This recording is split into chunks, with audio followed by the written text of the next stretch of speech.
Good morning students. आज हम सर्व शिक्षा अभियान के बारे में पढ़ेंगे। जैसे कि आपने देखा होगा कि सब पढ़ें सब बढ़ें लिखा हुआ मिलता है, और इसके बारे में विचार करने से पहले मैं आपको कुछ बताना चाहता हूँ कि जो हमारे मौलाना अब्दुल कलाम आज़ाद थे, उन्होंने क्या कहा है, जब तक देश का एक भी नागरिक अनपढ़ है तब तक लोकतंत्र की मंजिल दूर है। और महात्मा गांधी उन्हें इल्म का बादशाह कहते थे। और घर घर तक शिक्षा की जोत जलाने के उद्देश्य को पूर्ण करने के लिए हमारे प्रधानमंत्री श्री अटल बिहारी वाजपेयी जी ने सर्व शिक्षा अभियान की शुरुआत की। और सर्व शिक्षा का मतलब है सभी के लिए शिक्षा। और इस कार्यक्रम को प्रेरणा डिस्ट्रिक्ट प्राइमरी एजुकेशन प्रोग्राम 1994 से मिली थी, जिसमें 18 राज्यों को सम्मिलित किया गया था। और डकार सम्मेलन, अब सर्व शिक्षा अभियान का संबंध हम डकार सम्मेलन से भी करते हैं। दक्षिण अफ्रीका के सेनेगल की राजधानी डकार में विश्व शिक्षा सम्मेलन हुआ था, जिसमें विभिन्न देशों ने के प्रतिनिधियों ने प्राथमिक शिक्षा में सुधारने के लिए 6 बिंदुओं को महत्व दिया था। और इन 6 बिंदुओं को ध्यान में रखकर ही एसएसए की शुरुआत की गई है। और एसएसए की शुरुआत भारत सरकार की एक अनूठी योजना है, जिसका लक्ष्य प्राइमरी स्कूलों यानी कि प्राथमिक जो शिक्षा है के ढांचे को मजबूत बनाना है, और देश का हर बच्चा प्राथमिक शिक्षा प्राप्त कर सके और अपने जीवन का विकास कर सके। अब हम एसएसए के उद्देश्य, सर्व शिक्षा अभियान के क्या उद्देश्य है। पहला है बालक बालिका के अंतर को समाप्त करना, देश के हर गांव में प्राथमिक शिक्षा स्कूल खोलना और मुफ्त शिक्षा उपलब्ध करवाना, निःशुल्क पाठ्य पुस्तकें, स्कूल ड्रेस देना, शिक्षकों का चयन करना और उनका प्रशिक्षण देना, पेयजल की सुविधा और प्रसाधन की सुविधा देना, और स्कूलों में अतिरिक्त कक्षाओं का निर्माण करवाना। अब सर्व शिक्षा अभियान एक अनूठी विकेंद्रित योजना है। इस योजना के लिए स्कूल चलो नामक एक बहुत लोकप्रिय कविता भी बनाई गई थी। और अटल बिहारी वाजपेयी जी के शब्दों में, सवेरा हो गया है, चिड़िया घोंसलों से निकल रही हैं, स्कूल की घंटी बज चुकी है, बच्चे सभी स्कूल जा रहे हैं, हम भी तैयार हैं, मिलकर स्कूल चले हम, मिलकर स्कूल चले हम। अब इस कविता की कुछ पंक्तियां मैं आपको सुनाना चाहूँगा। सवेरे सवेरे यार से मिलने बंठन के निकले हम, सवेरे सवेरे यार से मिलने घर से दूर चले हम, रोके से ना रुके हम, मर्ची से चले हम, बादल सा गरजे हम, सावन सा बरसे हम, सूरज सा चमके हम, आओ स्कूल चले हम। इसके दरवाजे के रास्ते से दुनिया के राज खुलते हैं, कोई आगे चलता है हम पीछे चलते हैं, दीवारों पे अपनी किस्मत लिखी जाती है, इससे हमको जीने की वजह मिलती जाती है, रोके से ना रुके हम, मर्जी से चले हम। अब यह योजना है जो 2001 में केंद्र में श्री अटल बिहारी वाजपेयी जी की सरकार द्वारा शुरू की गई थी। और इस योजना का उद्देश्य देश के हर बच्चे को शिक्षा देना था। इस प्रकार जो इस योजना का जो सार है वो क्या था, प्राथमिक शिक्षा का सार्वभौमिकरण, मतलब शिक्षा सभी तक उपलब्ध हो। जो हमारी भारतीय संविधान की धारा 45 है वो इस बात पर बल देती है कि संविधान के लागू होने के 10 वर्ष के भीतर 6 से 14 वर्ष के प्रत्येक बच्चे को अनिवार्य और मुफ्त शिक्षा उपलब्ध करवाई जाएगी। यूनिवर्सल एक्सेस, इसका मतलब क्या है कि जो शिक्षा है वो सभी तक उसकी पहुंच स्थापित हो। अगला है यूनिवर्सलाइजेशन ऑफ एनरोलमेंट, मतलब सभी बच्चों का उसमें नामांकन किया जाए। फिर है यूनिवर्सलाइजेशन ऑफ रिटेंशन, मतलब धारण, कि बच्चे स्कूल में बने रहें, बच्चे स्कूल छोड़कर ना जाएं। ठीक है। अब हमें एसएसए की शुरुआत ज़रूरत क्यों पड़ी। भारत में जो प्राथमिक शिक्षा है उसका स्तर बहुत ही कमज़ोर था, और समाज के जो उच्च वर्ग के लोग थे वो अपने बच्चों को प्राइवेट स्कूल्स में शिक्षा देते थे, परंतु गरीब वर्ग के पास जो बच्चे थे उनको पढ़ाने के लिए पर्याप्त धन नहीं था, इसलिए इस सरकार ने इस योजना की शुरुआत की।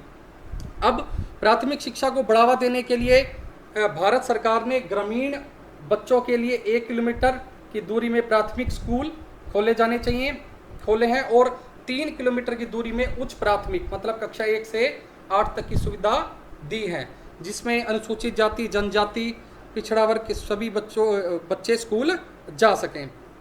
अब 2000 से 2002 तक 6 से 14 वर्ष की आयु के बच्चे 82% बच्चे का नामांकन कराया गया था। अब इस योजना के मुख्य उद्देश्य क्या थे, इसमें अंदर योजनाएं क्या क्या थी। 2003 तक सभी बच्चे स्कूल जाने लगे, और 2007 तक प्राथमिक शिक्षा का 5 साल पूरा करना, और 2010 तक शिक्षा का 8 साल पूरा करना, और प्राथमिक स्कूलों के लिए संतोषजनक और उच्च गुणवत्ता वाली शिक्षा प्रदान करना। 2007 तक देश के प्राथमिक स्कूलों और जूनियर स्कूलों में सामाजिक अंतर और लिंग भेदभाव को समाप्त करना, और 2010 तक भारत में सार्वभौमिक रूप से सर्व शिक्षा अभियान चलाना, जिससे देश के सभी बच्चों को शिक्षा मिल सके। अब इसमें राज्यों की भागीदारी 2010 से तक 6 से 14 साल के बच्चों को प्राथमिक शिक्षा उपलब्ध करवाना है। सर्व शिक्षा अभियान के लिए आवंटित फंड देना, और इस योजना को शुभारंभ करने के लिए केंद्र सरकार ने 7,000 करोड़ रुपए दिए थे, और 2011-12 में के लिए 21,000 करोड़ रुपए आवंटित किए गए हैं। अब सर्व शिक्षा अभियान के अंतर्गत कुछ योजनाएं चलाई गई हैं, जैसे पढ़े भारत बड़े भारत। इस योजना में कक्षा 1 से कक्षा 2 के बच्चों को पढ़ना लिखना और अंक गणित करना सिखाया जाता है।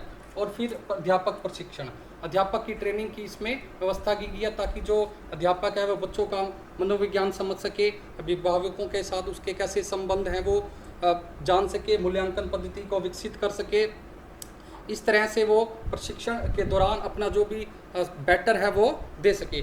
और सरकार द्वारा प्रशिक्षण के दौरान चयनित शिक्षक समूह को संसाधन व्यक्ति कहकर पुकारा जाता है। ठीक है, अगला है AEE, alternative and innovative education, वैकल्पिक शिक्षा का उपलब्ध कराना। मतलब बच्चे को, अगर जो बच्चे स्कूल नहीं जा रहे हैं तो उनके लिए वैकल्पिक विद्यालय खोलकर शिक्षा की व्यवस्था करना। एजुकेशन गारंटी स्कीम कि हर बच्चे को शिक्षा मिल जाए। ब्रिज कोर्सेज, अगर कोई बच्चा स्कूल छोड़ देता है तो उसके और वो अपनी आयु के अनुसार दूसरी कक्षा में जाता है तो उसको ब्रिज कोर्सेज करवाए जाना चाहिए, मतलब उसको पिछला सिलेबस करवाया जाना चाहिए। और दूरस्थ शिक्षा SSA में महत्वपूर्ण स्थान रखती है। इसमें अध्यापकों को प्रशिक्षण दिया जाता है और छात्रों को भी दूरस्थ शिक्षा से प्रशिक्षित किया जा सकता है। और फिर है अभिनव योजना। अब अभिनव योजना में भी अनुसूचित जाति, अनुसूचित जनजाति और कंप्यूटर एजुकेशन की शिक्षा के बारे में बताया गया है। फिर है राष्ट्रीय माध्यमिक शिक्षा अभियान, इसे हम समग्र शिक्षा योजना के नाम, अभियान के नाम से भी जानते हैं। ठीक है, फिर अगला है BRC, ब्लॉक रिसोर्स सेंटर। अब SSA में क्या कहा गया कि ब्लॉक रिसोर्स सेंटर की स्थापना की जाए, जहां से प्रशासनिक कार्यों का संचालन हो सकेगा और प्राथमिक स्कूलों के लिए पाठ्य पुस्तकें वितरित की जाएंगी। इसके साथ ही ड्रेस, जूते और सभी वस्तुएं वितरित की जाएंगी। और फिर है क्लस्टर रिसोर्स सेंटर। अब क्लस्टर वाइज भी रिसोर्स सेंटर्स बनाए जाएंगे और उसमें जो कम्युनिटी मोबाइलाइजेशन एक्टिविटीज़ हैं उसको भी देखा जाएगा। फिर है VEC, विलेज एजुकेशन कमेटी, मतलब एक समाज की तरफ से एक कमेटी बनाई जाएगी जो विद्यालय के कार्यक्रमों में हस्तक्षेप करेगी। अब बताया गया कि प्रत्येक प्राथमिक और उच्च प्राथमिक विद्यालय में 40 बच्चों पर एक अध्यापक की नियुक्ति की जाएगी और प्राथमिक विद्यालयों में कम से कम 2 शिक्षकों का प्रावधान होगा और उच्च प्राथमिक विद्यालयों के लिए प्रत्येक कक्षा के लिए एक शिक्षक की नियुक्ति की जाएगी। और प्राथमिक शिक्षा पूरी करने वाले बच्चों की संख्या तथा उनकी ज़रूरतों को ध्यान में रखते हुए प्रत्येक 2 प्राथमिक विद्यालयों के लिए एक उच्च प्राथमिक विद्यालय की सीमा निर्धारित की गई है। और प्राथमिक व उच्च प्राथमिक विद्यालय में प्रत्येक शिक्षक के लिए एक कमरे की व्यवस्था की जाएगी और उच्च प्राथमिक विद्यालय में मुख्याध्यापक के लिए कमरे की व्यवस्था की जाएगी और प्राथमिक विद्यालय में कम से कम 2 कमरे होंगे जिसमें बरामदा सहित होगा। ठीक है, और प्राथमिक विद्यालय में कम से कम 2 अध्यापक होने चाहिए।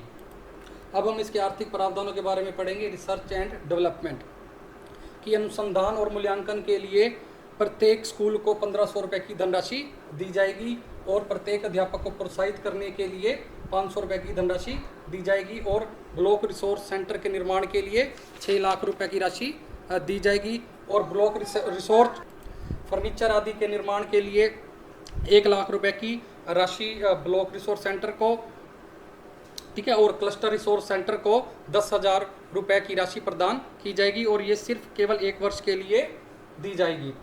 विल टीचिंग लर्निंग इक्विपमेंट, अब प्रत्येक प्राथमिक विद्यालय को 10,000 रुपये की दर से टीचिंग लर्निंग इक्विपमेंट का प्रावधान किया जाएगा और प्रत्येक उच्च प्राथमिक विद्यालय के लिए 50,000 रुपये की दर से टीचिंग लर्निंग इक्विपमेंट का प्रावधान किया जाएगा और स्कूल मेंटेनेंस के लिए 2,000 रुपये की राशि दी जाएगी जो VEC विलेज एजुकेशन कमेटी के सहयोग से